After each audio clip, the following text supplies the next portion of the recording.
சேத்துக்குழி கொய்தான்றவன் எப்படி இருந்தான் எப்படின்னு சொல்கிறோம் கேளுங்க. ஆடு மேய்ச்சிக்கிட்டு காட்டுக்குள்ளேயே வாழ்ந்துக்கிட்டு இருந்த பையன்தான் சிறு வயசுலேருந்து.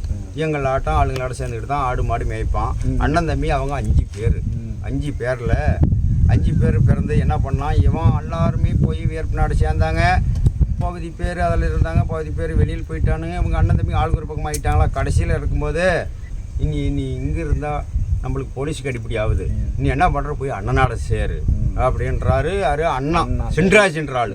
சின்ராஜ் தான் சொல்கிறான் பெரியவன். அவனுக்கு கோயிலுக்கு பெரியவன், கோயிலுக்கு பெரியவன். அவர் அண்ணா ஏன்னா நீங்களே இப்படி போய் எல்லாம் ஆளுக்கு ஒரு திசை ஆகிட்டீங்களா, நான் ஏதோ ஒரு பக்கம் ஆளுக்கு இருந்து கூட நான் பழச்சிக்கிறேன், என்ன எதுக்கு அங்கே கொண்டு போய் விட்ற அப்படின்றாரு.